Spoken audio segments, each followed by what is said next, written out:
Pwede na pong umupo. Magandang umaga po sa inyong lahat. At ngayon ay kapistahan ng Divine Mercy, kaya't batiin natin ang bawat isa, Happy Divine Mercy Sunday.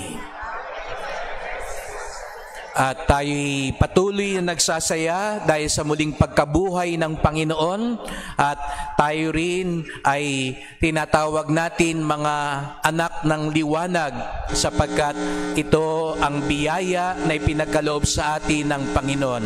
Kaya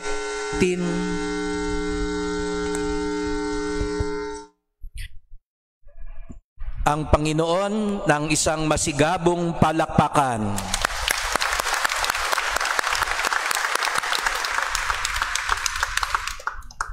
Bagamat tayo'y nagdiriwang at nagagalak, may kurot pa rin ng lungkot at hinagpis tayo dahil patuloy nating pinagdarasal at itinatagubilin sa awa ng Diyos ang ating pinakamamahal na Papa Francisco.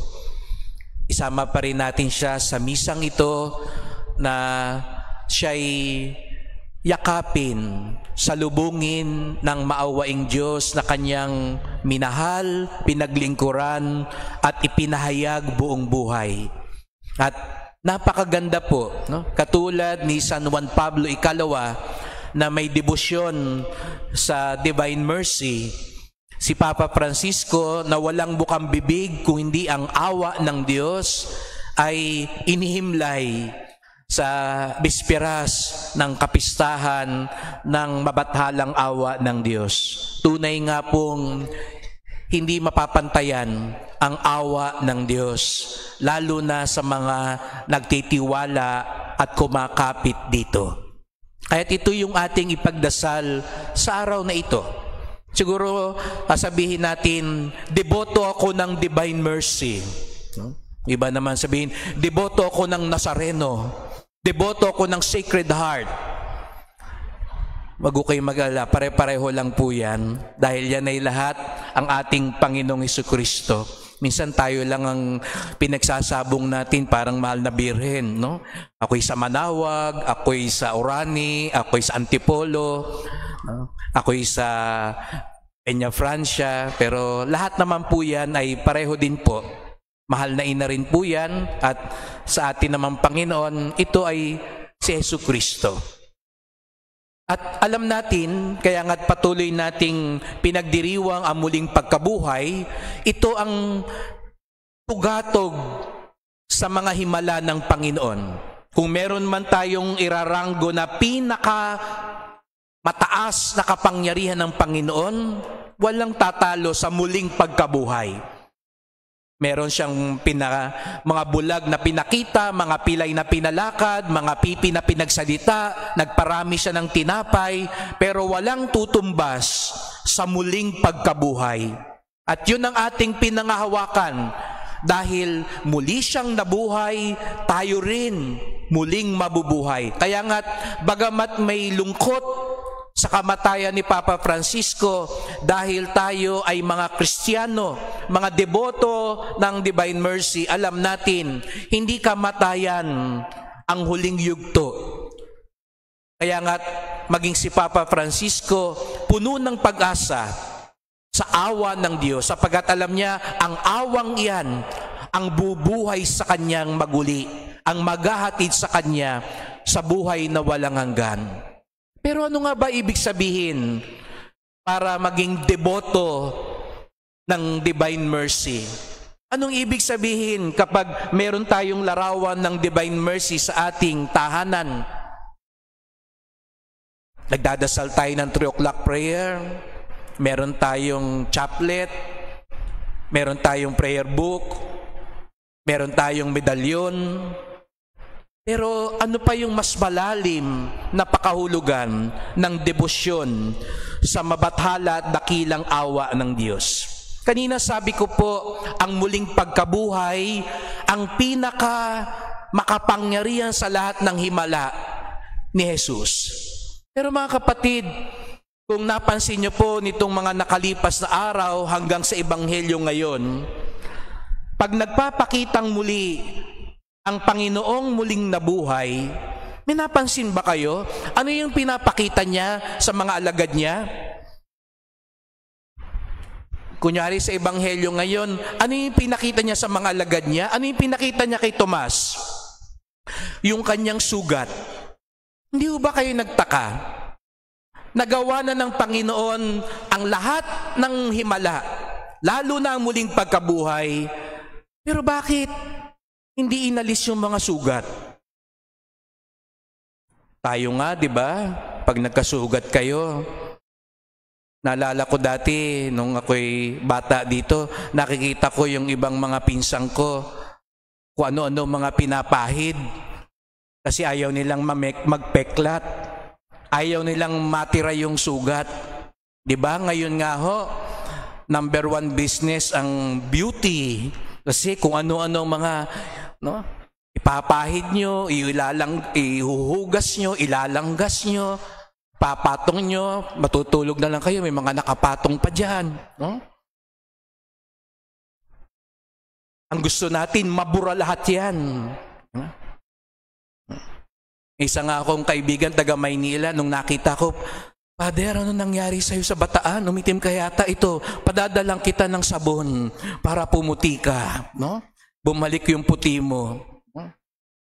Meron ako isang kaibigan, no? Sabon ng sabon. Nakalimutan yung leeg. Kaya ang puti lang yung mukha, maitim pa rin ang leeg. No? Kaya pantayin nyo po pag naglalagay kayo. No? Pero bakit ganon? Ganon ang gusto natin, pumuti, kuminis, mawala ang mga peklat. Pero ang Panginoon, hindi niya inalis ang sugat. Natitiyak ko, isang galaw lang ganon, burado lahat yan, di ba? Kayang-kaya niyang gawin yun. Pero bakit hindi niya tinanggal? At nung nagpakita siya kay Santa Faustina, pinakita pa niya ang sugat niya na pinaglagusan ng sibat, na siyang pinagbukalan ng dugo tubig. Bakit parang ipinamumukha pa ng Panginoon ng sugat? Para ba paalala sa atin, sinugatan niyo ako ha? Diba minsan ganun tayo Kinakalkal mo pa yung sugat, ipinamumukha mo sa iba, yung atraso niya. Ganun ba ang pakay ng Panginoon? Kaya tinira niya yung sugat? Hindi naman siguro po, dahil nga lubha siyang maawain. Ngunit ginawa yun ng Panginoon sa dalawang kadahilanan. Itinira niya ang sugat, una, upang ipaalala sa atin, ang tunay na nagmamahal, handang masugatan. Ang tunay na nagmamahal, handang masugatan. Minsan tinatanong ko mga kabataan, sinong gustong ma-inlove? Dami nagtataas. Sinong gustong masaktan? Ayaw na magtaas. Hindi o pwede yun. Kung gusto mong magmahal, humanda kang masaktan.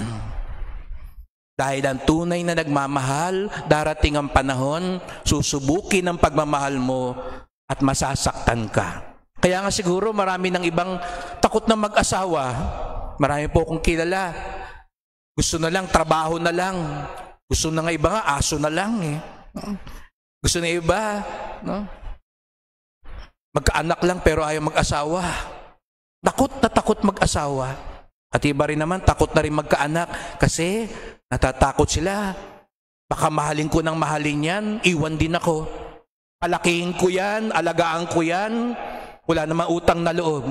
Ayaw nang masaktan. Pero ang tunay na nagmamahal, mga kapatid, handang masaktan, handang masugatan, at hindi nangihinayang masugatan dahil nagmahal. Ang Panginoong Jesucristo, kaya niya itinira yon para sabihin, hindi ako nangihinayang na minahal ko kayo kahit iniwan niyo ako, kahit pinagtaksilan niyo ako, kahit tinalikuran niyo ako. Ito pa rin yung sugat ko dahil ito pa rin yung pagmamahal ko. Ang tunay na nagmamahal, handang masugatan, handang masaktan, at hindi nangihinayang masaktan, alang-alang sa pagmamahal. Kaya wag ho kayo manghihinayang kapag dumating ang punto dahil sa pagmamahal, nasaktan kayo. Hindi ho sayang, hindi na sayang.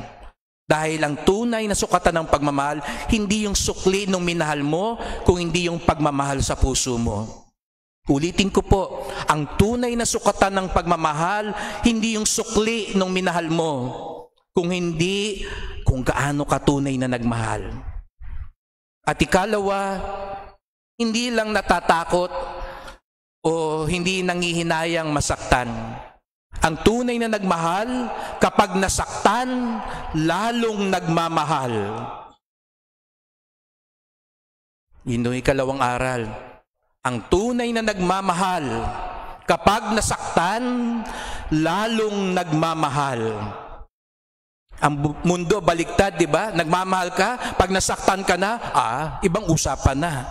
Gera na tayo. Gantihan na.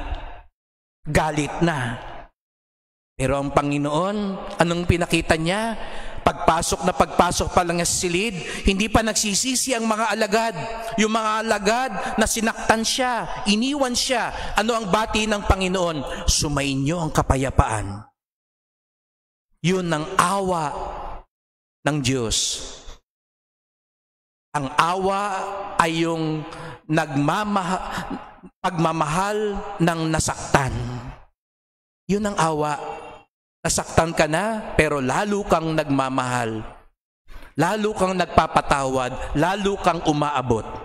Kaya mga kapatid, hindi daw ibig sabihin, gusto nyo pa bang maging deboto pa rin ng Divine Mercy?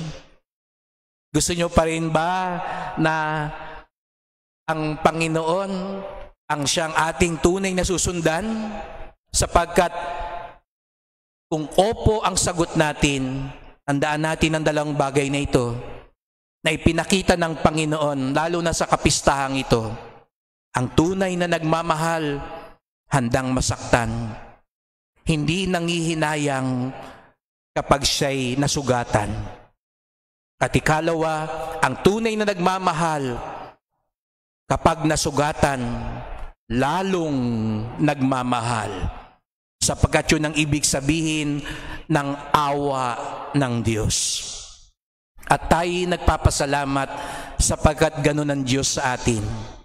Bagamat katulad ng mga alagad, lumalayo tayo, lumilihis tayo, pinipili natin ng iba, sinasaktan natin siya. Sabi nga ni Papa Francisco, hindi nagsasawa ang Diyos, abutin tayo. Hindi nagsasawa ang Diyos, patawarin tayo. Hindi nagsasawa ang Diyos, mahalin tayo. Sapagkat siya ang bukal ng awa, grasya at pagmamahal. Amen.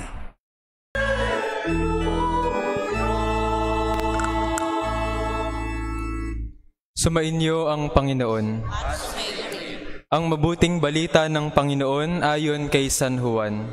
Puri sa iyo, Panginoon.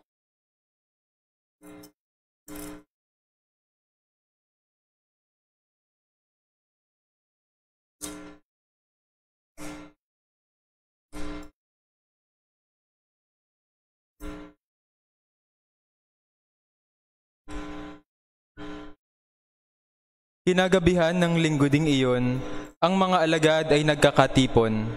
Nakapinid ang mga pinto ng bahay na kanilang pinagtitipunan dahil sa takot nila sa mga Hudyo. Dumating si Jesus at tumayo sa gitna nila. Sumainyo ang kapayapaan, sabi niya.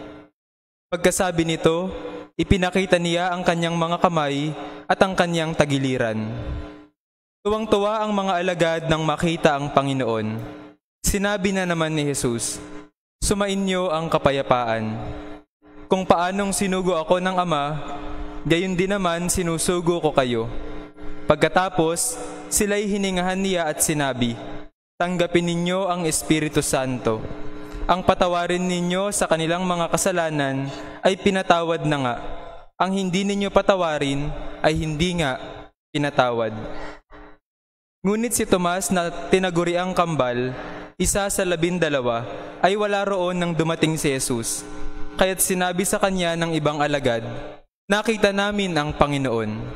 Sumagot si Tomas, hindi ako maniniwala hanggat di ko nakikita ang butas ng mga pako sa kanyang mga kamay at naisusuot dito ang aking daliri at hanggat hindi ko na ipapasok ang aking kamay sa kanyang tagiliran. Makalipas ang 8 araw, muling nagkatipon sa loob ng bahay ang mga alagad, kasama nila si Tomas. Nakapinid ang mga pinto, ngunit pumasok si Jesus at tumayo sa gitna nila. Sinabi niya, "Sumainyo ang kapayapaan." Saka sinabi kay Tomas, "Tingnan mo ang aking mga kamay at ilapit dito ang iyong daliri. Ipasok mo ang iyong kamay sa aking tagiliran. Huwag ka nang mag-alinlangan, maniwala ka na." Sumagot si Tomas, "Panginoon ko at Diyos ko." Sinabi sa kanya ni Jesus, "Naniniwala ka na ba sapagkat nakita mo ako? Mapalad ang mga naniniwala kahit hindi nila ako nakita."